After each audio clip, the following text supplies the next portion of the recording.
curse of fighting Jake Paul. If you fight him, whether you win or lose, then you are cursed. The curse lands on you, it destroys your life, it messes your career. Boxing is a sport just like any other sport, but the brutal part of it is that the participants engage in a one-on-one live combat. It is a sport that has made legends like Muhammad Ali, Mike Tyson, Evander Holyfield, George Foreman, Floyd Mayweather, made them famous with a lot of cash. One of the characters in the boxing industry that has become a global sensation for his matches cost his opponent's life is Jake Paul.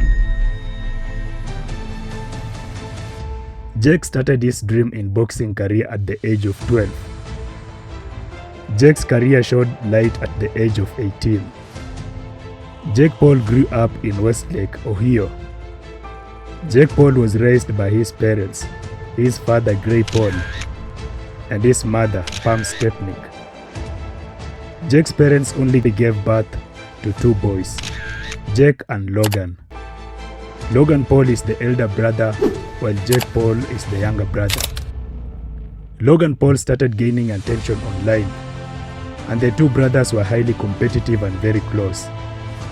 Jake Paul played sports like wrestling and football, while experimenting with making videos, inspired largely in part by his elder brother Logan's early success. As a young teenager, Jake began posting energetic comedy clips online, quickly building his own following.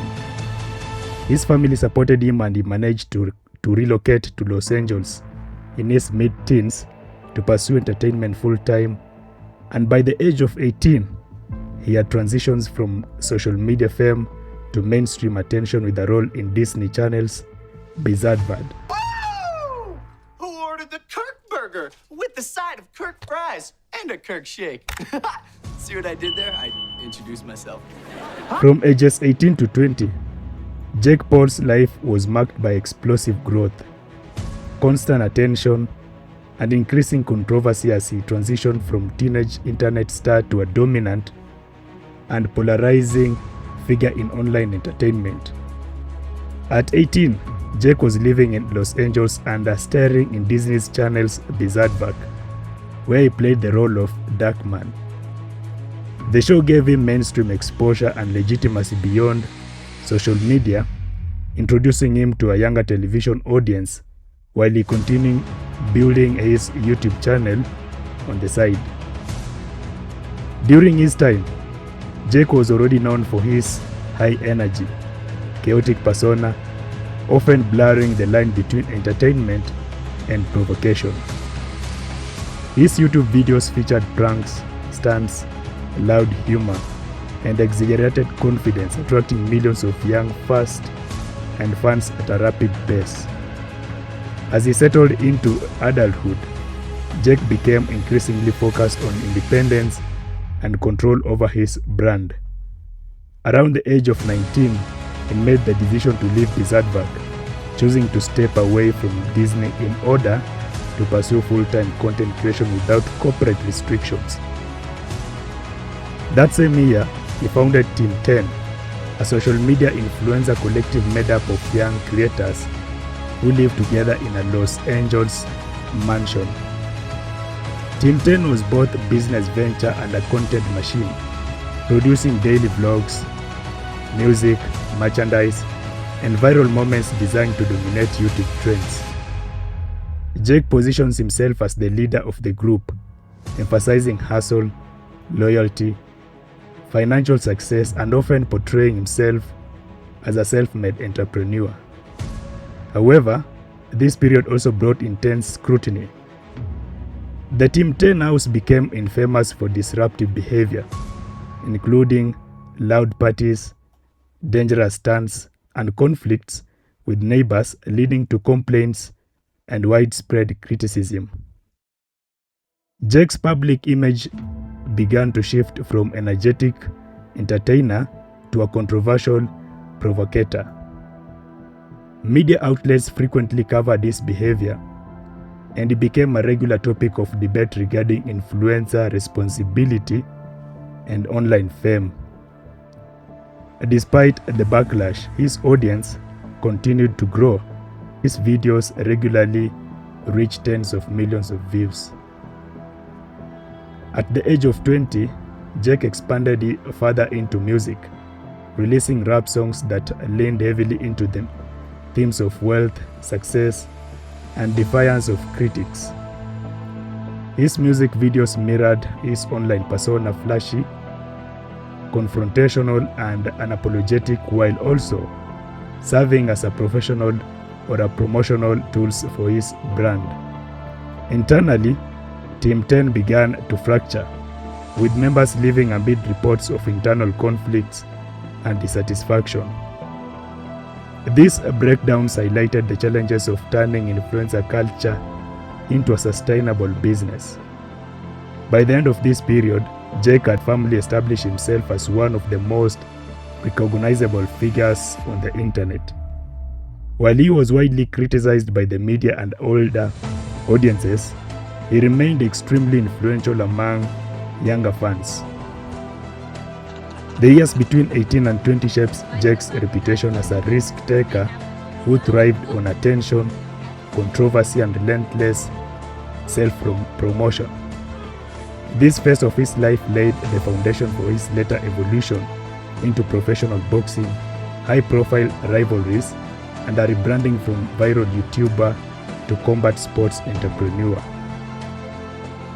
Jake Paul's jump into boxing was driven by a mix of ego, business sense, and a genuine desire to prove people wrong. Proving legitimacy. Early on, most people dismissed him as a just YouTuber. Boxing gave him a brutal, objective way to test himself and silence critics, or at least force them to take him seriously. Love of competition. Paul has said he's always been wired for high-pressure competition. Boxing offered a clear ladder, real consequences, and the kind of discipline you can't fake for views. Business opportunity. He is very aware of attention economics. Crossing influencer culture with boxing created massive pay-per-view interest, especially by targeting built-in rivalries and untraditional opponents. Control and independence. Boxing let him operate outside Hollywood or traditional sports gatekeepers. He could self-promote, choose opponents, and keep a larger share of the upside. Long-term vision in combat sports. Over time, it's become bigger than just himself. He's talked about reshaping boxing promotion, fighter pay, and using his platform to bring new audiences into the sport.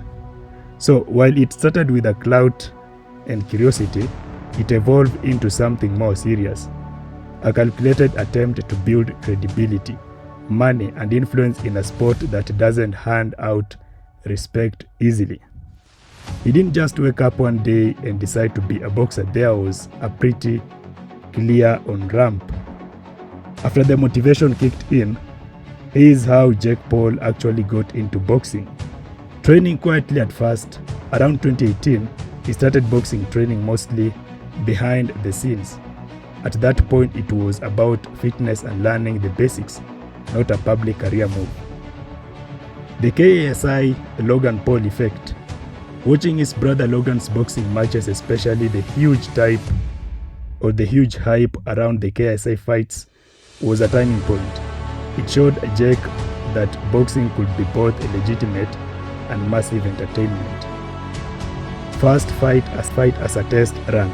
In 2020, he took an amateur-style bout against a fellow YouTuber, and Enzo Gibb. It was low risk, high visibility, and a way to see if he could handle the pressure and spotlight. His dominant win convinced him this could be more than a stunt. Going pro fast. After that, he doubled down, hiring real trainers, setting up full training camps, and declaring himself a professional boxer later in 2020. That's when the tone shifted from influencer boxing to take me seriously or hate watch me. Smart opponent selection. Early opponents were chosen strategically fighters with name recognitions but limited boxing grounds. This let him build experience while keeping public interest sky high. Basically, once he realized boxing checked all his boxes: competition, attention, money, and control, he committed hard and treated it like a real career, not a side quest. Whether people love or hate him, that commitment is a big reason he's still in the ring. Jake Paul's fight professional boxing match was against Ann Enzo Gibb. The match was dated January 30th, 2020, Miami, Florida. Jake Paul won by technically knockout TKO. This meant that the fight was stopped by the referee, doctor, or corner because a boxer can't safely continue even if they are still on their feet. The reason could be the fighter was taking too many unanswered punches, or the fighter cannot intelligently defend himself, or a doctor decides continuing will be unsafe. So unlike a knockout, where someone is knocked down and can't beat the 10 count, a TKO is all about the fighter's safety. The goal is to stop things before serious injury happens. Jake Paul's first pro fight, the referee stepped in quickly because Ann Enzo Gibb was overwhelmed early. Strange things that happened to fighters who fought Jake Paul. Number 1. Nate Robinson. Nate Robinson, a former NBA guard and a 3-time slam dunk contest champion, made his professional boxing debut against YouTuber Turner boxer Jake Paul on November 28, 2020. Paul knocked him out early in the second round after multiple knockdowns. The knockout was dramatic. Robinson went down face first and briefly lay motionless on the canvas, which sparked widespread reaction online. Immediately after the fight, Robinson posted on social media saying he was okay and thanking fans and trainers for their support.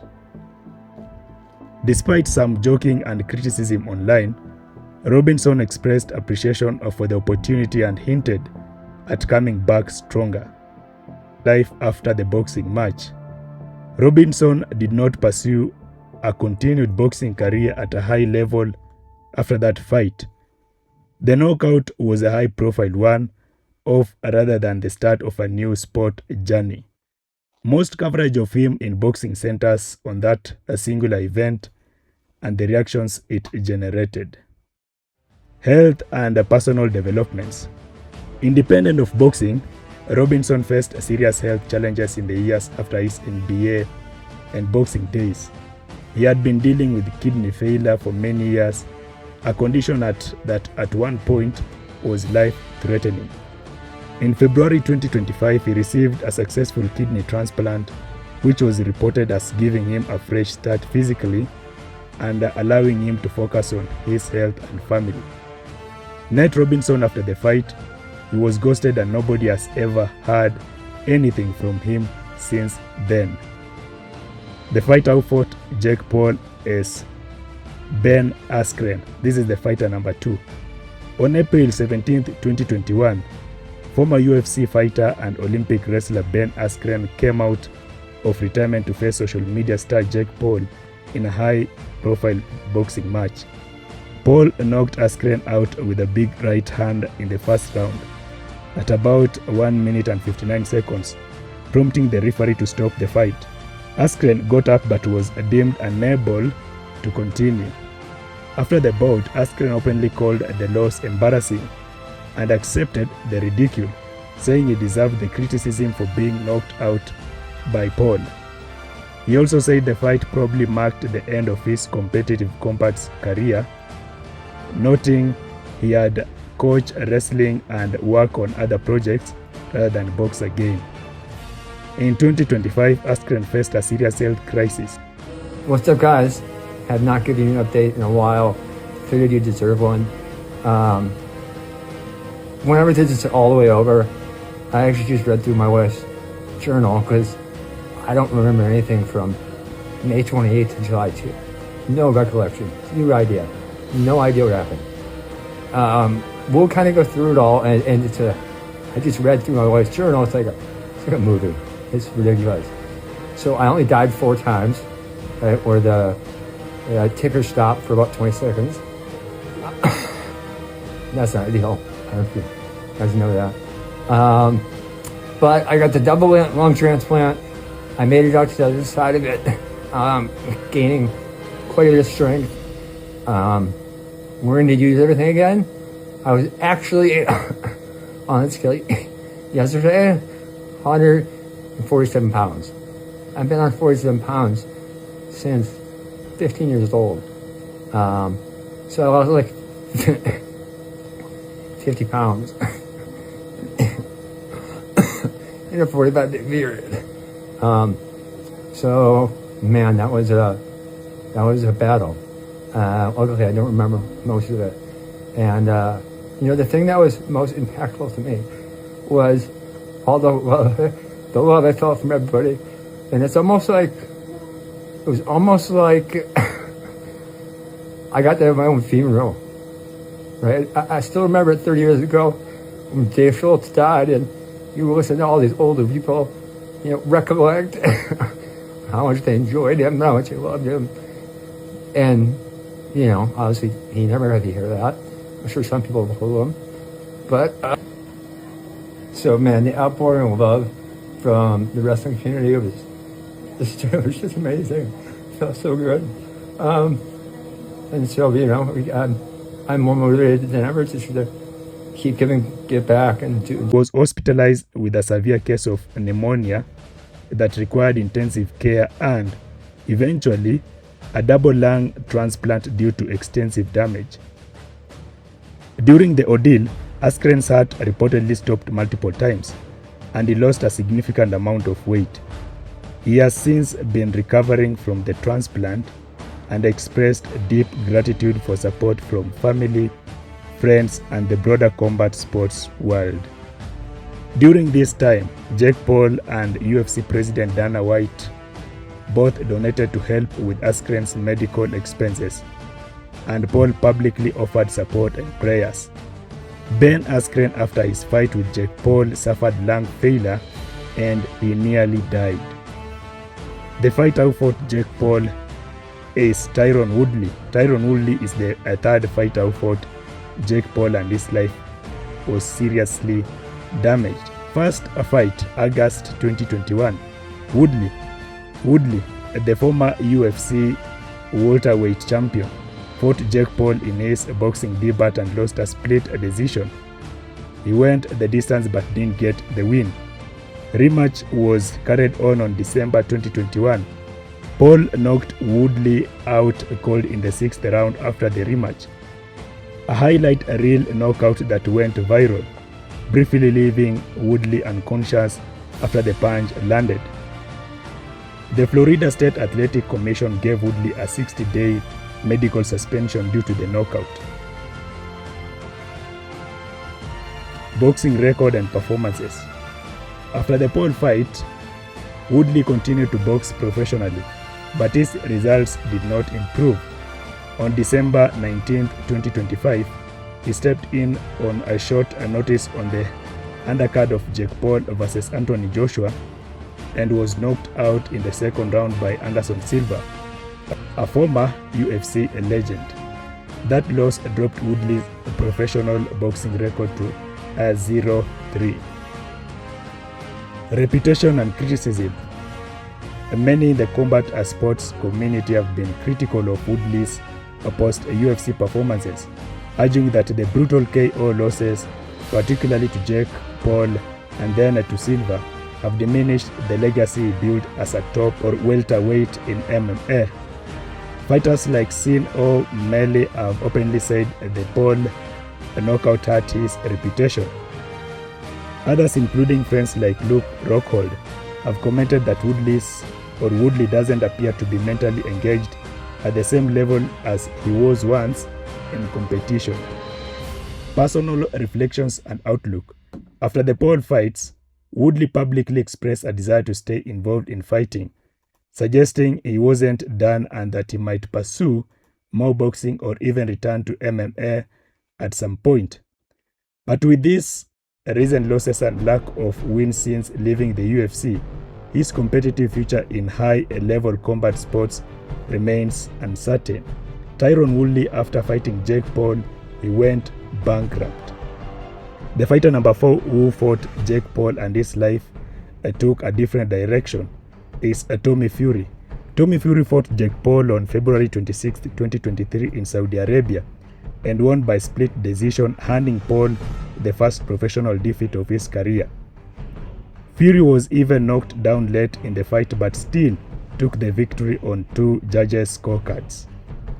After beating Jake Paul, Fury stepped back into the ring in 2025 for his first fight since that win, facing Bosnian boxer Kenan Henjalik in Budapest. He won an unanimous decision, improving his undefeated record to 11-0, though the performance was described as somewhat scrappy. Injuries and setback. During that comeback fight, Fury suffered a re-injury to a previously operated hand, with his father later revealing the hand was gone by the 3rd round. The injury did stop him from finishing the fight, has been a concern for his camp and career momentum. Mental and physical journey of Fury. Fury has also been open about struggles with injuries, setbacks, like his earlier hand issues, and mental health at times, all of which have shaped his career trajectory post-Paul. Immediately after his fight with Jake Paul and scoring a win, his life fell apart. His marriage ended, his career declined, he turned to alcohol. He runs a marathon against middle-aged women. The fighter number 5 who fought Jake Paul and his life also took a different direction is Ryan Boland. Boland, a 35-year-old professional boxer with a long under-the-radar career, stepped in to fight Jake Paul in San Juan, Puerto Rico. Paul stopped him very quickly with a barrage of punches, forcing a first-round TKO at 2 minutes and 37 seconds.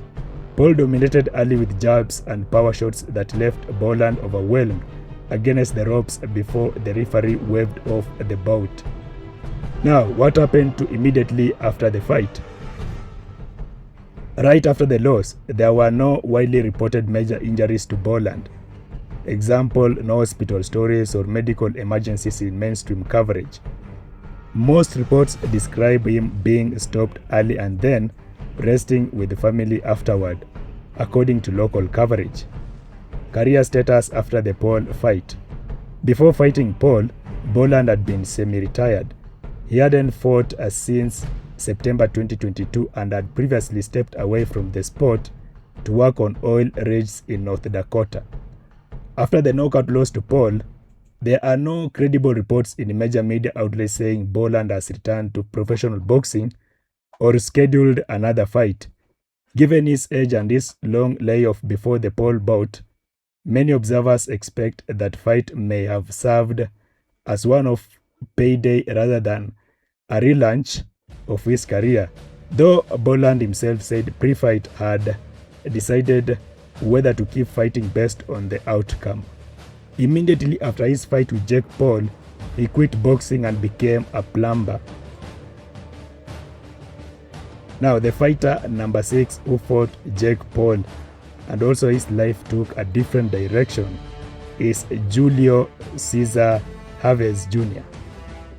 Now, let us look at the result of the fight. Julio Cesar Chavez Jr., a former WBC middleweight world champion, lost by unanimous decision to Jake Paul in the cruiserweight bout on June 28, 2025 at the Honda Center in Anaheim, California.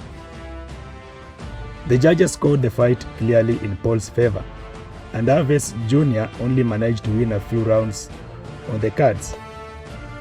Legal issues immediately after the fight.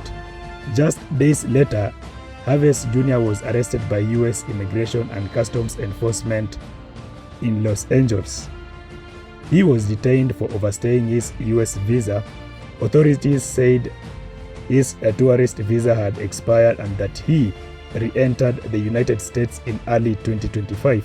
Federal officials also reported that he has an active arrest warrant in Mexico related to alleged organized crime charges, including involvement with the trafficking firearms, ammunition, and explosives, and stated he was seen as a public safety threat. This arrest came within about a week after his high-profile loss to Jake Paul. Deportation back to Mexico. After the arrest and immigration proceedings, Chavez Jr. was deported to Mexico, where he could face those pending legal issues. Reports from Mexican authorities stated that he arrived back in his home country and could be processed under the existing warrants. This marked a significant offering consequences following his bout with Paul. Context on his career and personal struggles. Julio Cesar Chavez Jr.'s career in recent years had already been uneven. He fought infrequently. His bout with Paul was his first major fight after long layoffs. Over the years, he faced weight loss, failed drug tests and suspensions, and public struggles with addiction that affected his performance and training.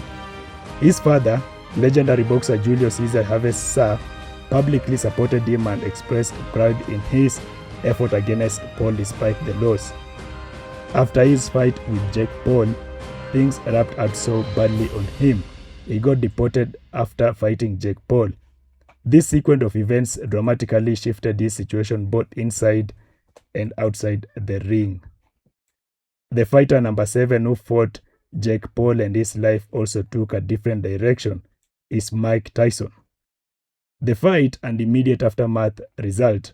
Mike Tyson, age 58, returned to the ring on November 15, 2024 to face Jake Paul in a sanctioned boxing bout. Paul defeated Tyson by unanimous decision after 8 rounds, a rare later career competitive match for Tyson. Medical issues before the fight. Tyson had a serious health scare earlier in the year. He suffered an ulcer flare-up during a flight, which led to hospitalization and was described as a near-death experience by Tyson himself. Tyson's health and recovery. Near-death health battle. Tyson revealed that earlier in 2024, he almost died, lost half his blood, needed 8 blood transfusions, and lost about 25 lbs while in the hospital before recovering enough to train. This health issue contributed to the fight being postponed from its original July date to November. Post-fight recovery. Months after the bout, Tyson admitted he was still not fully recovered physically, even though he was feeling pretty good. By early 2025, he said he has soreness and hazy memories of parts of the fight, indication of how intense the preparation and the fight were on his body. The aftermath of Mike Tyson's fight with Jake Paul was that Tyson nearly died before the first scheduled fight, required 8 blood transfusions, lost half his blood due to a bleeding ulcer, and he was hospitalized for weeks. Now, this is fighter number 8 and the last fighter who recently fought Jake Paul, and his life also took a different direction, including being involved in an accident 10 days after the fight and also losing 2 of his best friends in a road accident. Now, Anthony Joshua. Anthony Joshua faced Jake Paul in a high-profile heavyweight boxing match in December 2025. Joshua knocked out Jake Paul in the 6th round, handing Paul one of the most decisive losses of his career and leaving Paul with a broken jaw. Immediate aftermath for Joshua. After the win, both Joshua and Paul were subject to mandatory medical suspensions under boxing safety rules, meaning Joshua could not fight again until medically cleared. The victory was seen by many as a statement comeback for Joshua after previous setbacks. Tragic personal event. About 10 days after the fight, Joshua was involved in a serious car crash in Nigeria in which 2 of his close friends were killed. Joshua survived and was reported to be emotionally affected by the loss. He publicly shared condolences and expressed his grief, even reaching out to Jake Paul privately highlighting mutual respect despite their rivalry. Recovery and next steps.